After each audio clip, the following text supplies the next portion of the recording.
the first meeting of the Ways and Means Committee, and the clerk will be noting those that are present. I was going to mention, if any of you happen to be on rules, you may want to check in, although I did stop down and let them know where some of you might be if they need anyone, because they will be making some votes down there in preparation of some of the resolutions and so on that are getting the House operating.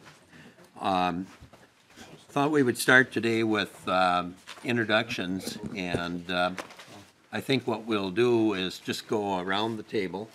We'll mix staff and members, but if the staff could just tell basically what your role is with the committee, and then when we get to the members, being that this is a committee made up of a lot of senior experienced members, maybe just mention again for recall for the rest of us who you are, the district you represent, and any other brief comments that you want to make.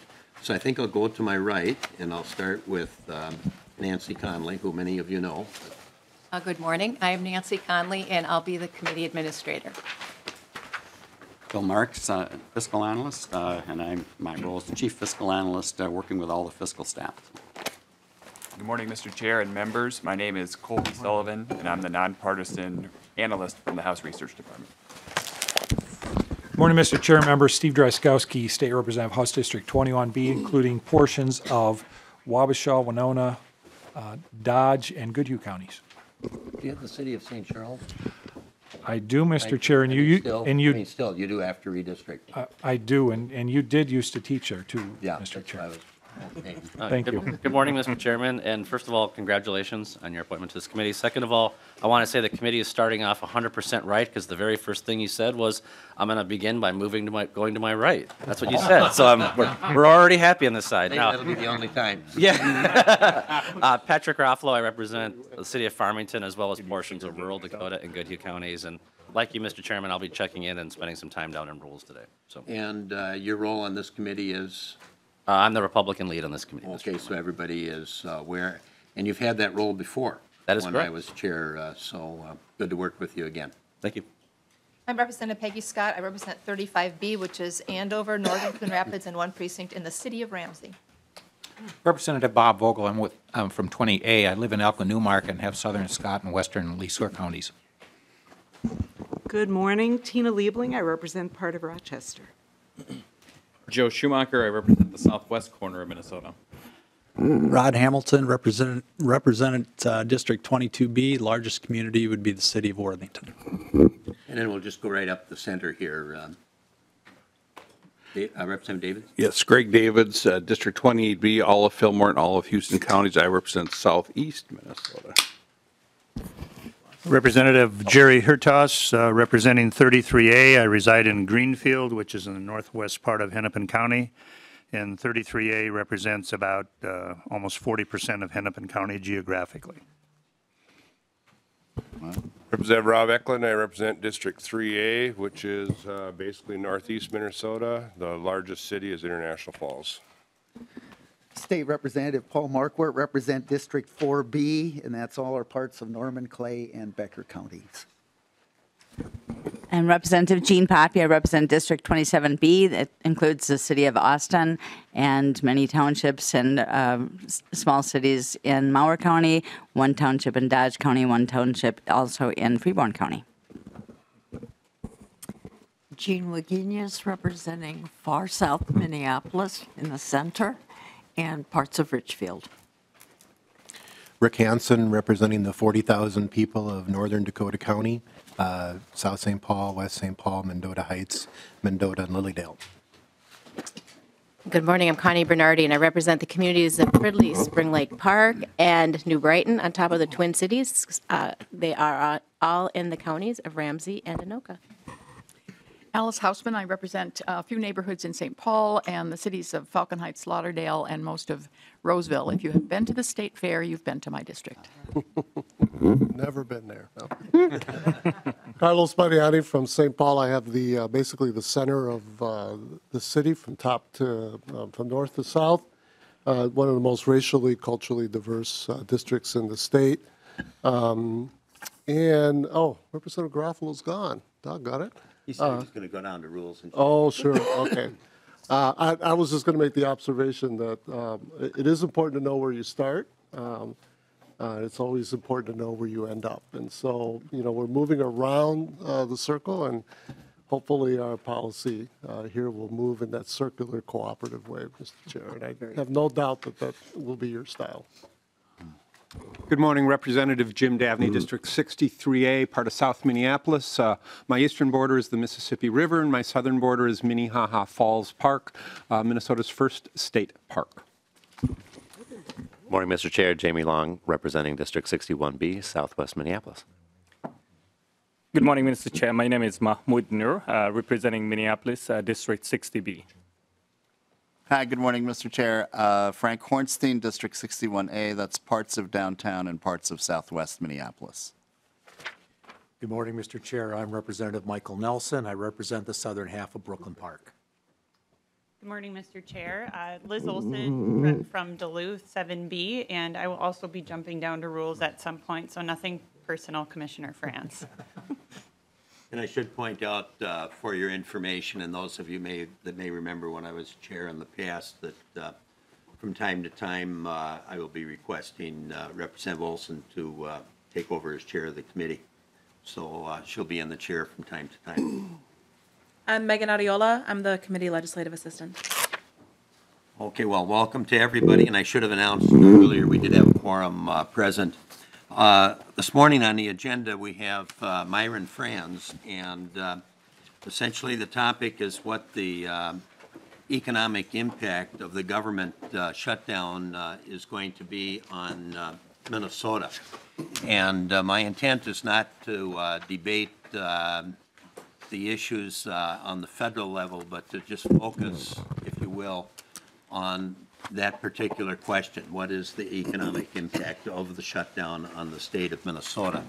And there has been a few news reports about the economic impact nationally, and Commissioner Frans was quoted in the paper one day in a very general way of some of the issues that may surface.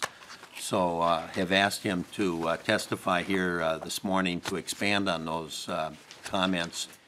And I think the way we will proceed, simply ask Commissioner Frans to do his overview and then take questions after he's done. The way he put it is that it can go in so many different directions. I think we want to make sure he gets a chance to get all of his testimony in and then take questions. So, Commissioner Frans. Thank you, Mr. Chair. Myron Frans, Commissioner, Minnesota Management Budget. Thank you for the opportunity to start off this week at Ways and Means, and I'm happy to be here again. One of the things I want to testify about is the federal government shutdown effect on Minnesota, not just the agency effects, but a little bit more generally too. As a way of background, our federal government has been shut down for 24 days now. And for those 24 days, there's about 6,100 of the 17,000 federal workers who live in Minnesota have been furloughed, or they're working without pay. So one of the problems they have, the 6,100, is not knowing when they're going to get their next paycheck. For 24 days, our state agencies have been spending many, many hours trying to get the information from federal agencies about the programs that Minnesota administers and services that we provide the people of Minnesota that may be federally funded. And it's even more difficult for Minnesotans to get that information. We have trouble getting consistent information from the agencies because in many cases those agencies are not open. When there are some people there, it's hard to get information, and sometimes it's conflicting. But you can imagine the frustration that people have when they're calling from us trying to get information, and they have even more difficulty getting information. So one of the things that we've been doing for the past 24 days is the state of Minnesota has been providing ongoing cash flow funding for the cost of some federal programs. Now, this is not an unusual situation. As you might know, in many cases, state programs are funded or reimbursed by the federal government. So we begin the activity in the state of Minnesota relying on later reimbursement through agreements with the agency or through appropriations from Congress. And so it's not unusual that we are cash flowing or providing state funds in advance of federal funds. However, now we're seeing the reimbursement getting delayed in more and more programs. So this obviously gives me concern from a budgetary standpoint.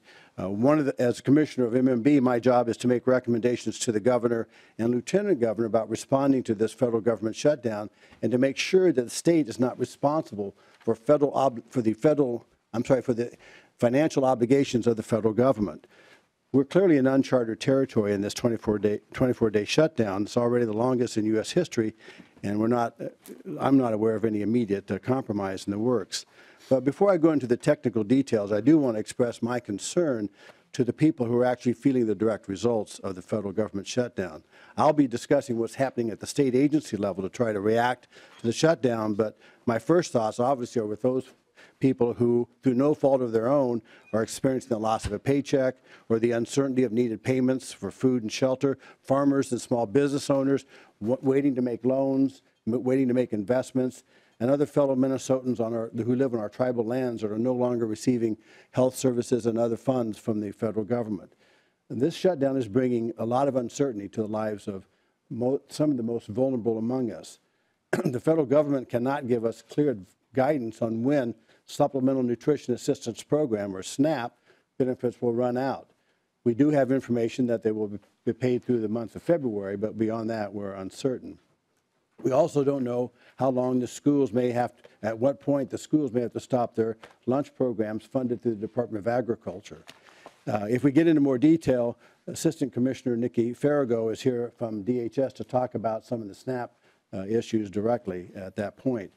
But the majority of the SNAP program feeds children, elderly, and people with disabilities as part of the funding source there.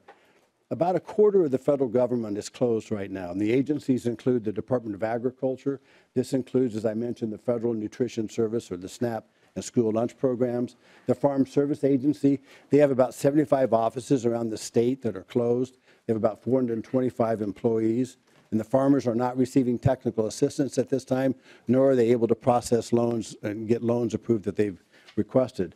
As you know, the Food and Drug Administration is closed right now, putting in question the amount of inspections being made by the FDA.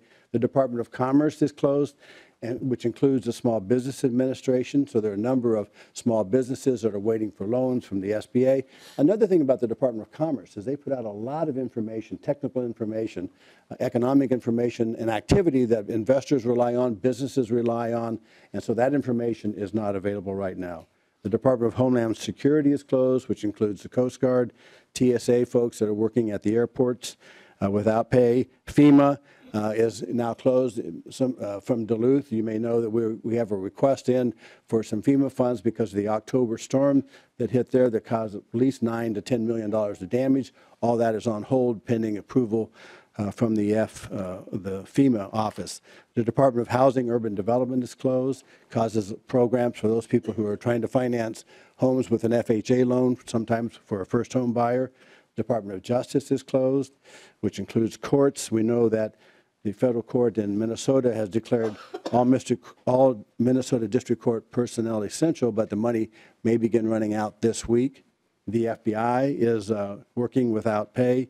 The Department of State is closed. The Department of Interior, which includes the national parks such as Voyageurs National Park, Grand Portage National Monument, Mississippi National River and Recreation Area, Pipestone National Monument, St. Croix National Scenic Riverway, and the North Country National Scenic Trail. The Bureau of Indian Affairs is closed, Indian Health Services, as I mentioned, and the Environmental Protection Agency. The Department of Treasury is closed. The IRS is closed. Now, they are maintaining some offices. They have announced that they plan to open for filing season on January 28th of this month. You may know that the Minnesota Department of Revenue cannot open filing season until after the IRS opens their filing season. So we hope that that does not slip, because this is a difficult tax filing year anyway. And right now, though, the problem is if you need information or if you have questions, technical questions, you're not going to be able to get through on the IRS phones. They're only putting people in charge of preparing for the filing season, and in some cases issuing refunds. So there are a lot of questions out there and that people want to have about the new tax bill that was passed in December of 2017. The other thing that's difficult is if you have a fraud problem, maybe a identity theft problem that can occur with your tax filing, those services are not available. The Department of Transportation is closed. So the failure to fund federal government has created more work for state government. We've been preparing federal shutdown now. It's become, unfortunately, a regular part of the work at Minnesota Management Budget. We have a statewide contingency response team that we have to stand up whenever we have these threatened or real shutdowns. And in these response team meetings, we gather information, we evaluate the impacts on the budget, on human resources, on labor relations, on continuity of operations and communications. Since 2013, we have planned for 10 federal shutdowns, and our current shutdown is the 4th actual shutdown since 2013. Minnesota depends on federal government funds. This state receives approximately $1 billion a month in federal grants. For example, Medicaid, highway funding, TANF, temporary assistance for needy families, veterans health care, food security programs such as SNAP, and school lunch. Anytime a significant funding partner is shut down, I become concerned. And usually we know that a typical shutdown is short-term, maybe a few days or maybe a week or so. But now we have approximately 3,000 state workers who are funded by federal grants. The layoffs of those workers, if we decide to make that decision, require a 21 to 30-day notice under our bargaining agreements under the labor contract. So we need to assess at what point should we send out notices to those employees if, in fact, we're not convinced that the federal government is going to make good on those payments or reimburse us if we continue to fund those workers. More than 4,500 federal workers in Minnesota are furloughed, and 1,000 of those have applied for unemployment insurance, according to DEED.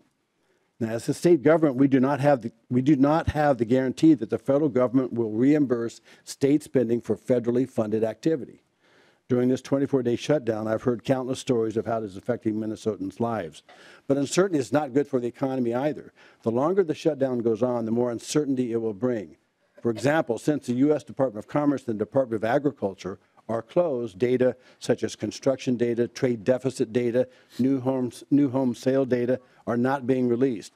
Investors rely on this information to make trades and businesses and to plan their investments. Farmers are not getting the data they need from the Department of Agriculture to plan for this planting season. Nor are farmers getting the technical assistance they need from the farm service agencies across the state. The shutdown can have an effect on economic activity. Since businesses may delay decisions and Minnesotans may stop making investments if they cannot complete mortgages through the USDA or FHA or a business loan through the Small Business Association, which has been closed for the past 24 days. The federal government has left us in a difficult situation. If there is no leadership on this issue out of Washington, D.C., I've been advising Governor Walz and Lieutenant Governor Flanagan on their options and what opportunities they have to step forward and provide leadership in this case where the federal shutdown continues. As Commissioner of M&B, I've asked agency leaders to gather and analyze information. In prior shutdowns, Minnesota has kept most programs and services running and has been reimbursed by the federal government later. M&B and the agencies are in the process of analyzing our budget situation and in the process of making recommendations to the governor and lieutenant governor about the risk involved in advancing state funding for federal programs based on the likelihood that we will be reimbursed, because at this time there is no guarantee. And I'm happy to take questions, Mr. Chair. Thank you for letting me make those remarks.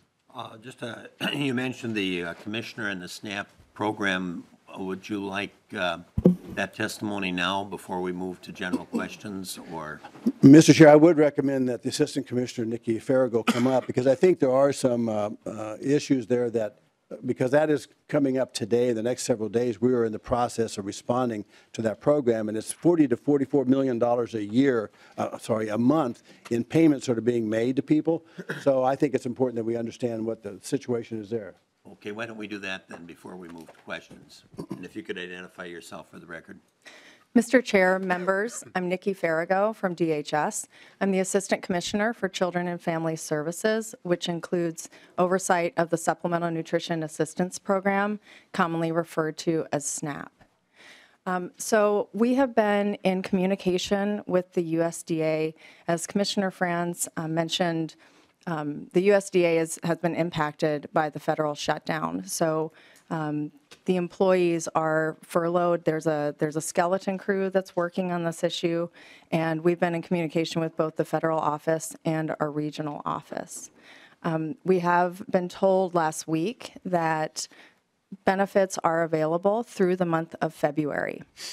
However, those benefits will need to be issued early, and early means by January 20th. That means that we have been working with our counties and tribes and other partners to get the information out to ensure that those benefits can be released early. That involves looking at our IT systems to make sure that the IT system has the capacity to process the applications. It's also meant working with our vendor. SNAP benefits are issued on the EBT card. So we've worked with our EBT vendor, who also serves 29 other states across the country, to ensure that the benefits can actually be loaded onto the card once the counties and tribes do their work on eligibility. That date is January 16th, that the vendor needs the benefits loaded onto the card to meet the January 20th deadline.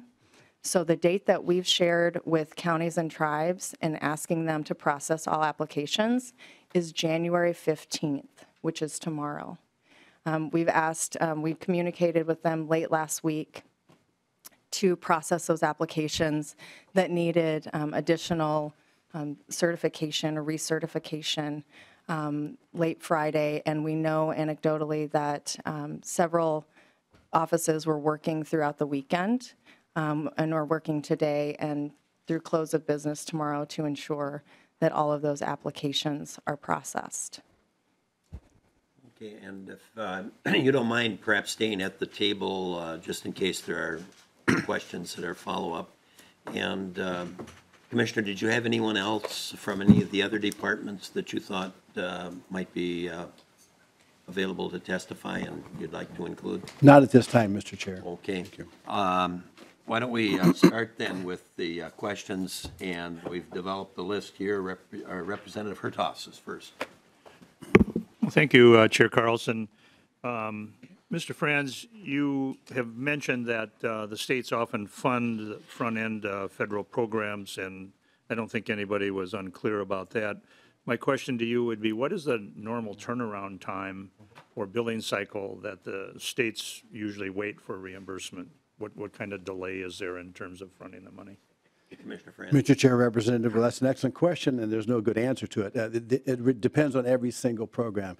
The complexity is pretty amazing. It depends. Sometimes we have federal agreements with an agency, and those agreements have the schedule in place. Sometimes the appropriation itself from Congress has those automatic payments that are made. So that is what we're doing right now, is tracking every single federal program, and there are hundreds of these, through all the different agencies to track when is the payment normally received, what's the normal delay, as you mentioned, what's the normal delay, and how much now are we beyond that normal delay in terms of the number of programs and the amount of money. Because the governor's asked me to give him that risk factor, if you will, and which I think is what you're sort of getting at is, what kind of risk is building for the state of Minnesota as we delay longer and longer these reimbursement payments? That number is growing, and we don't have that answer yet, but we hope to have that in another day or so. Representative Hertaus. Thank you, Mr. Chair. And I guess kind of a follow-up question would be, what has been your ordinary experience that our state generally has as a cash flow management issue? How many hundreds of millions of dollars per month are we fronting, and what kind of is the total picture there? Commissioner Frans. Mr. Chair, Representative, well, as I mentioned, we get somewhere around $1 billion a month from the federal government for all these various programs, and many of those go directly, and most of those, frankly, go directly to recipients. And so there's no reimbursement lag, and by far the largest majority of the payments of the $1 billion go directly to institutions or to individuals. I would say that the reimbursement concern that we have is in the range of several $100 million, but that's part of our analysis. But that's sort of in the ballpark, I would say. Thank you, Mr. Chair. Representative Hansen. Thank you, Mr. Chair. Commissioner Frans, I have two questions. One is on the interior side. We've seen news reports in other states where national parks have been impacted by vandalism because of the inability to secure the sites. And just wondering what's happening in Minnesota. Are our parks secure? Have we seen any damage? What's the plan on trying to protect those sites? And then the second question is with the chronic waste and disease outbreak, my understanding is that the DNR works with federal sharpshooters on culling the herd, and I think at the DNR roundtable last week they mentioned that that may be put on hold because those are funded through USDA. Commissioner. Mr. Chair, Representative, let me take the last one first. Because the USDA, like a lot of activities of the USDA, food inspection and other kinds of programs are not now functioning, that would, my estimation, those folks know better than I, but that would be one of those programs that would typically not be continued during a shutdown. It's not considered, it's on their essential list, I don't believe. So that's probably, I'll double check for you on that. On the other one, on the Interior Park Service, you mentioned a really interesting point there, because as we've heard in some of the other states, some of the national parks, because of the vandalism, they were going to allow the parks to remain open, but then just sort of collect trash or whatever, but it just wasn't working. There were just too many people and vandalism or just disruption in the normal upkeep. But we haven't heard that being reported here, but I'll check on that too for that. But I have not heard of any reports so far. Representative Hanson. Representative Nelson. Thank you, Mr. Chair, and Representative or Commissioner Frans. It clicked in my brain when you talked about the filing season and that we can't start our filing season until the feds open theirs. What happens if, as some of the reports and some of the comments from our president, that this is going to go on for multiple years? Would that mean that we couldn't open our filing season because the federal IRS wasn't open? Commissioner. Mr. Chair, Representative, you know, that whole question of the IRS is, as a former revenue commissioner, I understand it, because when you get ready for a filing season at the Department of Revenue, you're working pretty much around the clock with people on programs, making sure everything's ready to go. So right now, well, this is several weeks ago. The last I heard, there was about 10,000 people working at the IRS, and they have over 100,000 employees. And they were just sort of maintaining the status quo. They've added the fact that they're now going to process refunds, which is, so I'm assuming they brought some more people back.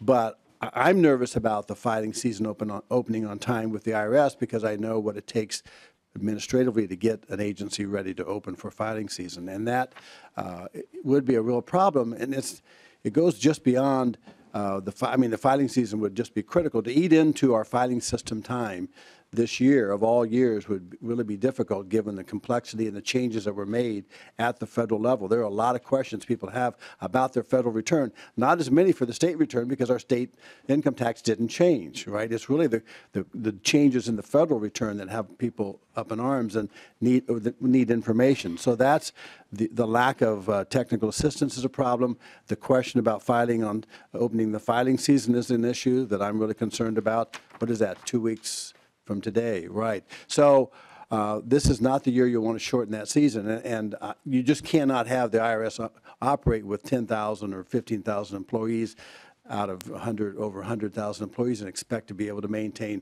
security, integrity of the identity theft issues. So I'm equally concerned about that and what might happen in the long term. Representative Representative Scott. Thank you, Mr. Chair. And you stated that Minnesota receives about $1 billion per month from the federal government. And what percentage or how much of that is being affected by the partial government shutdown? Certainly not all of that billion, correct? Commissioner. Mr. Chair, Representative, correct. As I mentioned, a large number in the Medicaid area, there are large payments made, or a large amount of the payments are made directly to individuals and institutions that have been appropriated. Since about 3/4 of the federal government has been funded. And so we're only dealing with about 25% of the federal government hasn't. So that's about the same percentage of those funds that we think are at risk under the federal shutdown.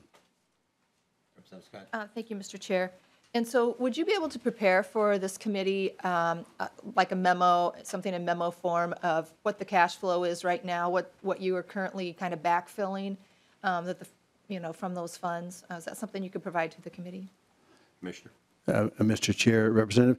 I would be delighted to. I've been asked to do that for my boss, so I will. I'm working on that right now.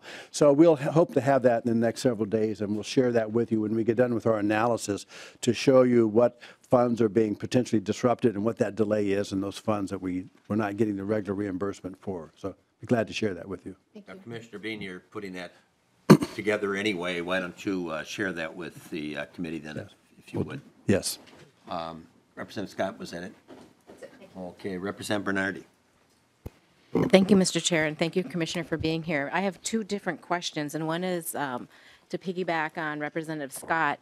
She had asked about the state of Minnesota not receiving payments. I just want to drill down a little bit more. What about Minnesotans not receiving payments that they get?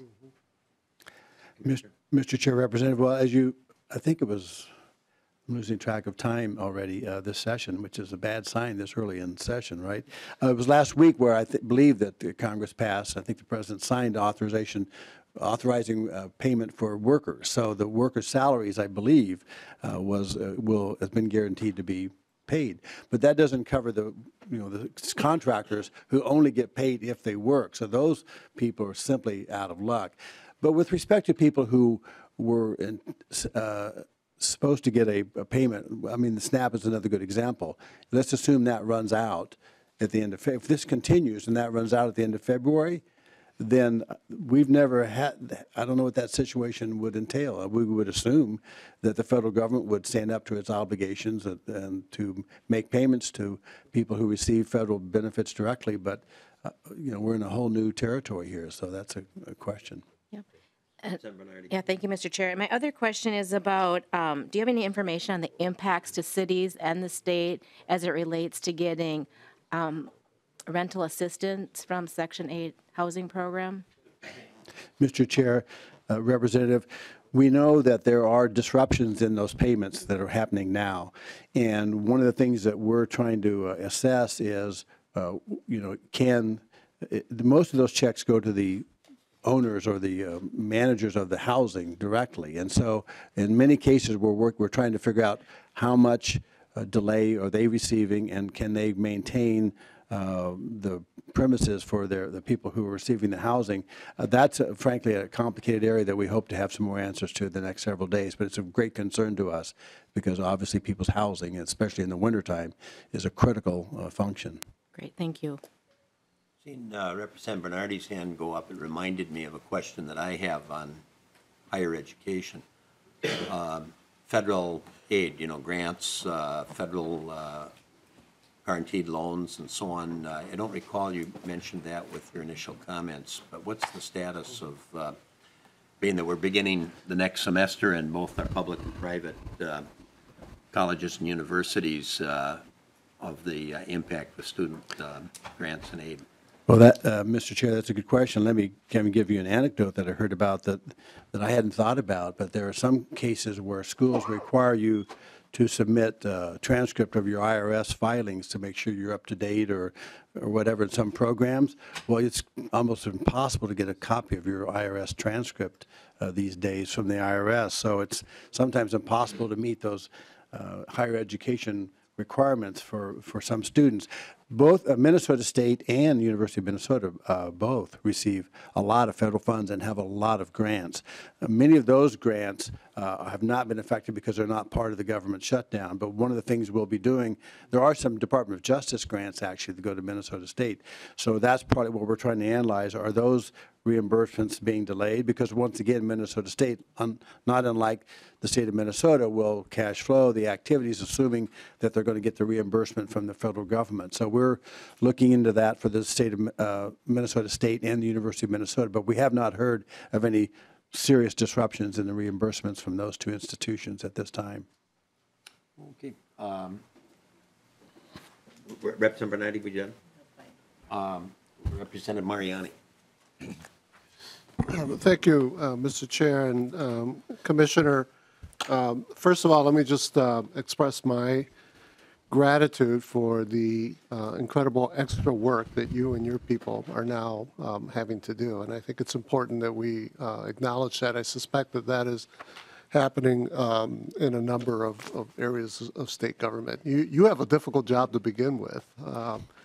And, helping us here to be able to understand the state of our finances and how it interacts with our policies and processes. And now you've got a huge other job, sort of other job, but a huge component. So thank you for that. I'm struck by your comment about uncharted territory. I mean, clearly we're in the, historically longest shutdown of the federal government. I personally think it's incredibly irresponsible. But beyond that, I'm increasingly worried about what the implications might be for the state beyond what our past experiences. And so I guess my question really has to do with two components here. And I suspect that this goes on, we'll probably get into deeper conversations as we go along. But the first one really has to do with this whole issue of cash flowing, of reimbursements, an expectation of reimbursements. And I know I'm probably asking you to speculate, but at what point are we as a state moving beyond a normed thinking about reimbursements, and really ought to be thinking about what the long-term potential impact of this is on ongoing state operations, and also, frankly, on our cash flow situation and on our reserves situation. I suspect we're a ways away from that, but I've been taught that you shouldn't wait until you get to the river to think about the bridge that you have to cross over. So I'm wondering if you can share just a little bit about, and again, I know I'm asking you to speculate, but your concerns about that longer term shift of potentially a new norm here. Mr. Chair, Representative, well, really good points and questions. One of the, so my job in part is to recommend to you all and to the governor where should the state take on extra risk? Because a lot of what you're talking about is we have this normal process where we have agreements and state funds certain activities, the federal government funds certain activities. We have a way to handle that with our cash flow analysis, assuming we're going to get reimbursed. I mean, that's the way things normally work. Right. But our concern is where do we step in as a state and help out and help ameliorate the effects of the shutdown when it's the right thing to do and people are suffering? When do we do that? And then at what point, though, do we have to say, as a state, we simply can't afford, or the price tag is getting too high? Or how do we ensure that we have the legal right to get the reimbursement? I mean, that's another part of this puzzle, is to make sure that whatever we do going forward, we never lose that opportunity to get the legal right to get reimbursed. So this is uncharted territory, and it makes me frankly quite nervous because I don't know the answer. I don't know where that line is, and that's, the policy decision makers, you all have to decide. And I know the governor is going to be talking about this more in depth tomorrow about what he thinks we need to do, at least in the short term, as we day to day, week to week monitor that increasing risk that's growing literally every day. The risk grows that we're going to expend money and not get reimbursed. So how long can we do that? At what point do we do that? How many dollars? How many people do we help? Which people do we help? Which programs do we try to support? It's a massively complex question and a really difficult one, because this partial shutdown affects different people in different ways. And so you really have to track each one of those federal agencies, each one of those programs. Just think about the thing that concerns me also is the lack of certainty that activity is being slowed down. If you were going to buy a home and you were going to close, you needed an FHA mortgage or you needed a USDA mortgage for some farmland, you were going to close, you haven't been able to do that for the last 24 days. Or if you needed to buy a house in a floodplain, you need floodplain insurance, and that's not available. So those activities, those things are just stopped. And that desk is piling up now with delayed activity. And so if you turn back the federal government back on tomorrow, you still have this delay and that you have to catch up on. It doesn't go away. So you have a lot of activity that's being delayed. You have a lot of people who are making decisions without the normal realm of Department of Commerce and USDA data that people use to make decisions. So this is so unusual, so out of the ordinary. It's hard to know how to make that balance and how to decide that point about where you continue to support activities and people in Minnesota, and yet you run the risk of getting not reimbursed by the federal government. And that's what we're going to be trying to do in terms of giving the governor a kind of a ballpark number about day to day that's growing, and we think it's X amount tomorrow, and it's going to grow every week, and so that we can decide as a state, what are we going to do? Where are we going to take on that responsibility, and how much of that can we afford to take on, and what's the legal liability that we have for that lack of payment? I'm sorry, I don't have any better answers. No, it's good. Representative Mariani. Well, Mr. Chair, I suspect, and Commissioner, I suspect most of us don't have better answers, right? And that's part of being in the uncharted territory. I was going to ask this, but I'll just make a quick comment instead, and that is that there is the issue of delayed, I get that, of delayed activities, of assuming with every day passing by greater financial risk on the part of the state. But I suspect that in addition to that, there are processes that we employ in the delivery of services, government services, to ourselves as the people that are tied to federal processes. So earlier we talked about financial aid, and we do financial aid. The state provides, a generous and smart investment in our students as well. Those are tied to federal parameters and federal processes. So if that's not happening, what happens to that? And I suspect that's true across the board in all the departments that we talked about. And so we are in a. It strikes me that this is more than just, as important as it is, more than just the state figuring out how to, patch together where the feds are not present right now. So much of what we do is tied to how the feds do the work, how they regulate the delivery of services. We're just so intertwined with federal government processes. I think that, Mr. Chair, I think that, there's going to be pretty soon probably a pretty strong need for our committees to have this very much at the center of our deliberations and thoughts in the coming weeks as we prepare to do our policy and appropriations work. And I do appreciate your work, Commissioner, and the work of your department. I suspect a number of the chairs here are probably going to be calling you quite a bit over the next couple of months. And my only hope is that, or not only, but one of my big hopes is that we don't slip into a partisan approach to that. This is about the delivery of Minnesota services to Minnesotans. And so to my colleagues across the aisle, I think there's much in which we can lock arms here just to make sure that we're answering together some of the big questions that you just put on the table. Thank you. And Representative Mariani, I suspect as the division chairs and the committee leads are listening to this discussion that it probably will be a topic in all or most of the divisions when we see how it cuts across all of state government. Another area that I'm kind of interested in is that I sit in as an observer, as does the minority lead, the Council of Economic Advisors, and what kind of a discussion is going to take place there. They generally meet twice prior to the release of the forecast. And of course, the forecast comes out, I think officially the 28th of February, if I recall. And if this continues to go on, there'll be the question of what that means for the overall economy and how that might change our projections in terms of the revenue and so on that we'll have available as we move forward. But we have several people on the list, so we've got you down. We're just taking you in order. Representative Wagenius is next. Thank you, Mr. Chair.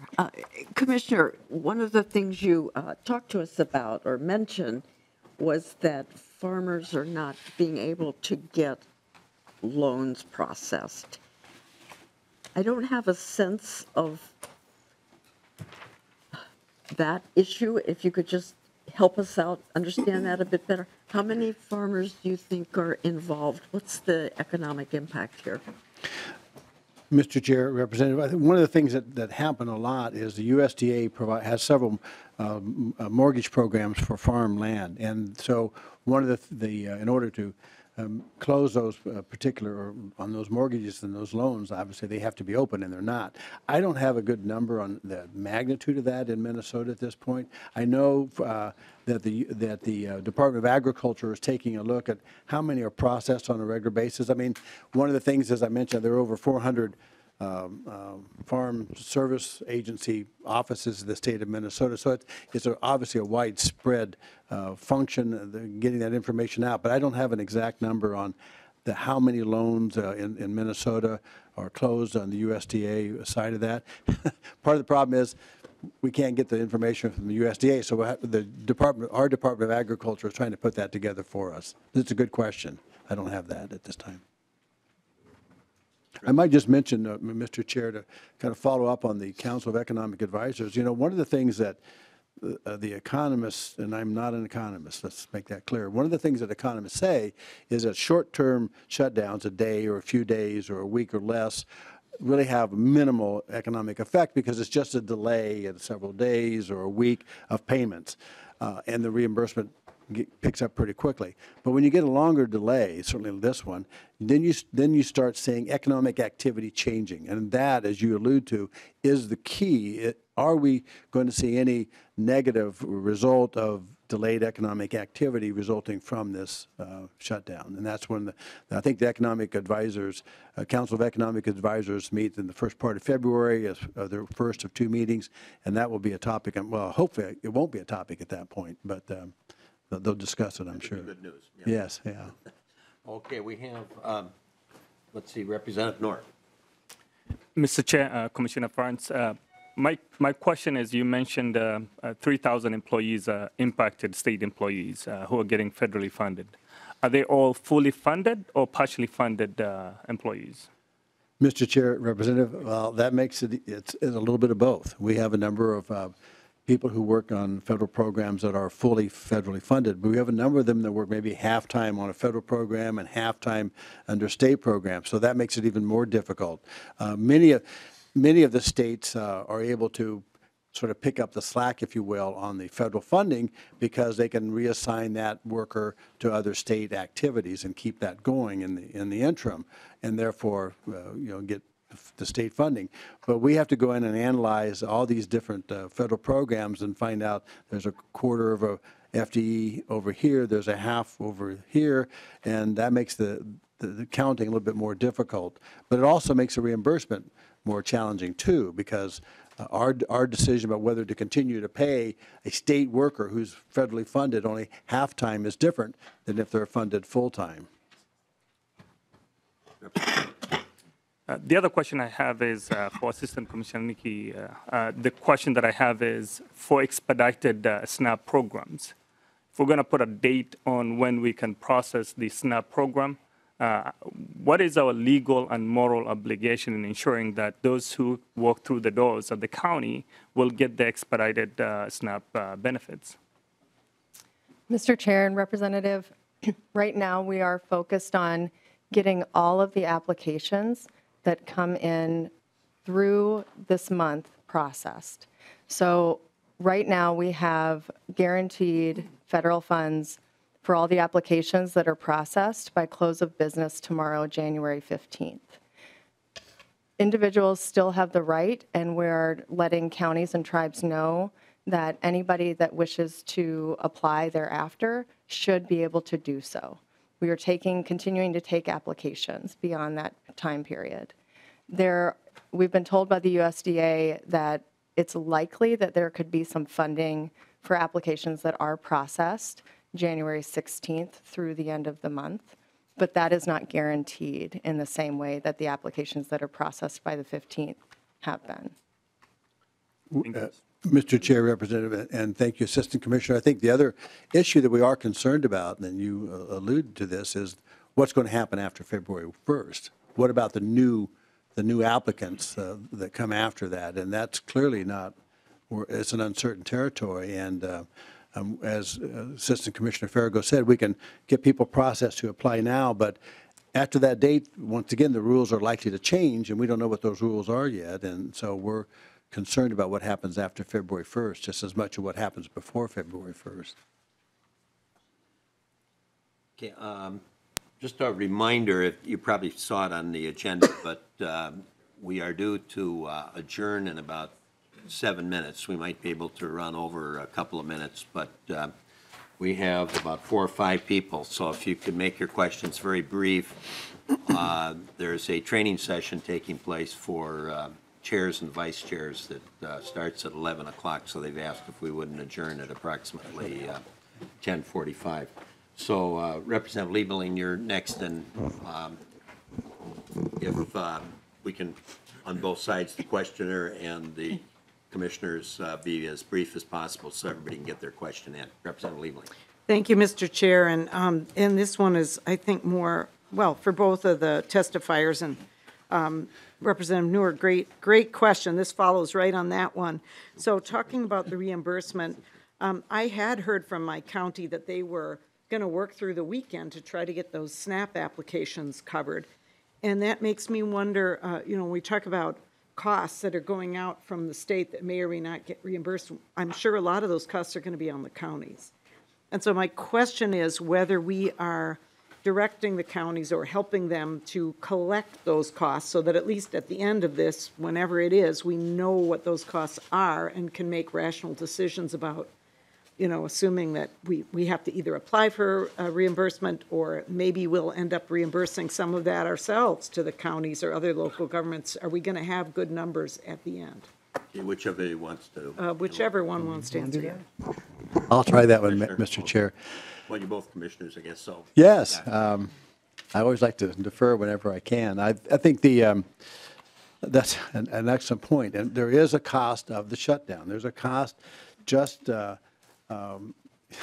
wear and tear on me for one, but I don't know what kind of price tag you put on that. But one of the things we will try to do, because as you mentioned, there are a lot of people working over this weekend, both in our office, but around the DHS, Department of Human Services, and around the state and counties and tribes, trying to get this information done for tomorrow, right? I think, and so we'll try to make sure we gather that information because there is an actual cost.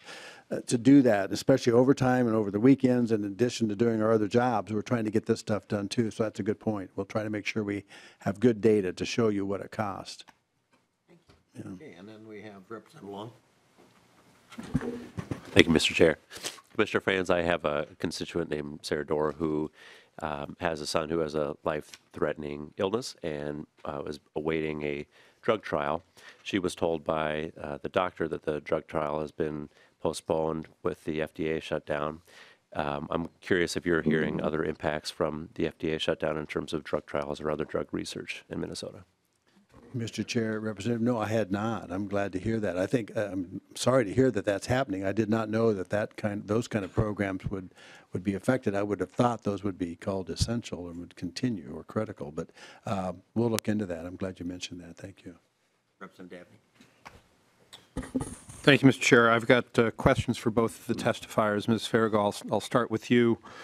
You'd spoken of SNAP benefits. My concern is federally subsidized food programs at daycares and schools, both breakfasts and lunches, as well as the Head Start program.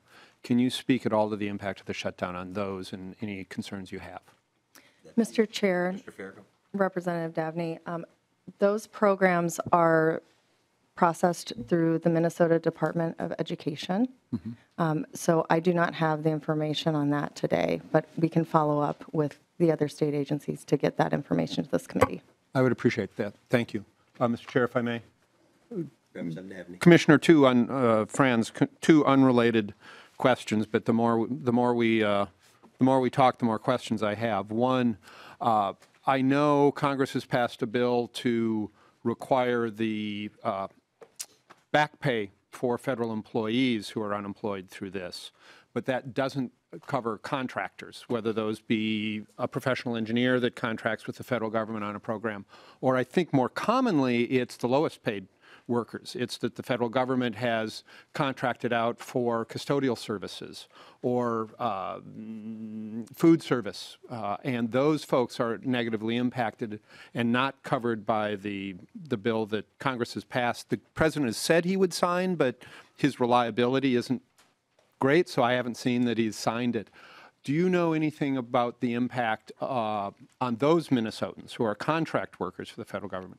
And secondly, to the IRS situation, would that impact the ability for parents to fill out the FAFSA form? FAFSA February is coming up, and an aspect the last few years of filling out the federal student aid form has been the ability to automatically populate income data from the IRS, and that's an important aspect of accessibility to higher education for many students.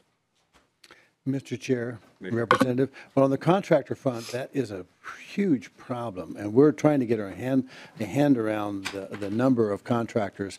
As I mentioned, we have somewhere in the neighborhood of 19,000 federal employees, but the number of contractors, it's a large number of contractors, people who only get paid if they work, and those people are really completely out of luck at this point because they're not working. There's no back pay to pay them. They have nothing to show for it because they haven't had an opportunity to work. And so I know that I've talked to Senator Smith and her office about this, and they've been working on trying to get a better handle on that. But that is it's a huge, in fact, for the federal employees, about 1 in 8 federal employees are on the really low end of the income spectrum. But in the federal contracting area, the same thing is true. There's a sizable percentage of federal contractors that are on the bottom of the pay scale. And so they're really going to be suffering at this time because they have no recourse at this time other than unemployment. In the education area, the thing about excellent question, the thing about FAST, I mean, that loads based upon data that's there. So the question really becomes, do you have the data in the system and it will load automatically if it's there? But the question is it there? Is there something that you need to update, or is there is the last year? I mean, what the IRS tries to do is to continue to process those, and a lot of those are kind of automatic. You file your return, and that information becomes accessible to the FAST return when you try to load on that information. So that generally should be there, but generally doesn't sort of work these days, right? So I wasn't thinking about that, but that's actually something we'll check with the Office of Higher Education on. Is there going to be potential delays in filling out the FAST forms if that data is not immediately available? I don't know. Thank you, Commissioners. Thank you, Mr. Chair. We have 2 more people on the list, and after they're done, I've got a couple of announcements, and then we will need to adjourn. The next one is Representative Hornstein. Thank you, Mr. Chair, and I want to reiterate Representative Mariani's appreciation for all the extra work that both of you are doing. I'm trying to get a handle on the employees that are working without pay, some that are furloughed and not working. A case study comes to mind with the Department of Homeland Security. I'm hearing media reports that you have the security personnel at the airport working, but there's less of them. So do you have a sense of who's working, who's not, who's getting paid, who's not? I mean, obviously no one's getting paid, but who's working without pay, who isn't? Is there a sense of that?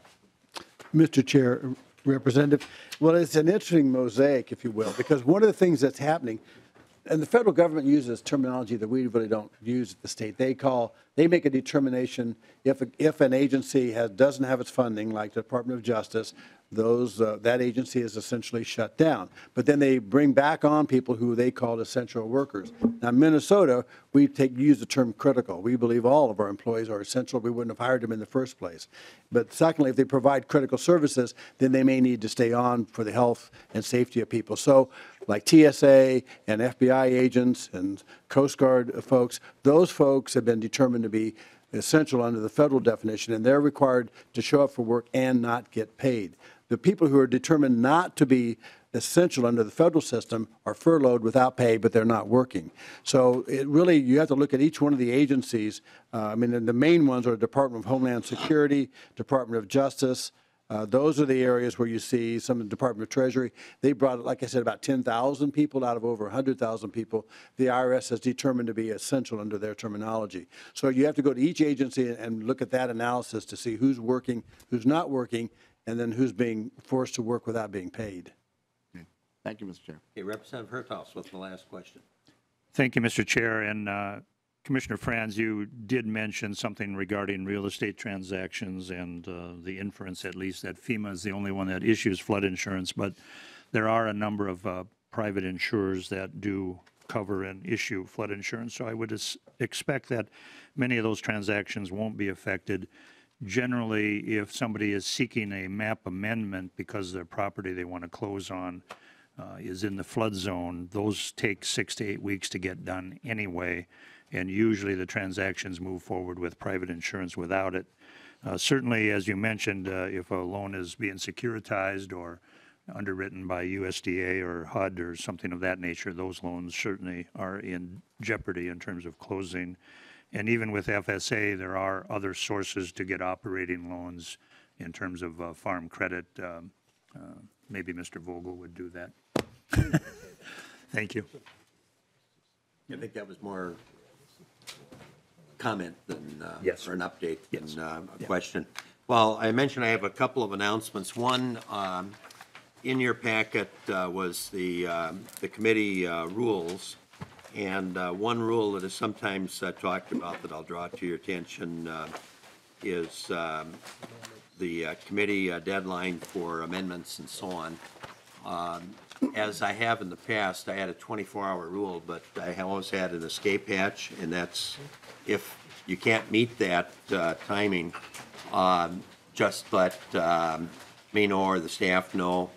The main reason that I want to remain flexible on that, but also make sure things are put in a timely manner, is quite frankly the staff, so that they can get the packets and so on, especially when we get the crunch time prepared and so on.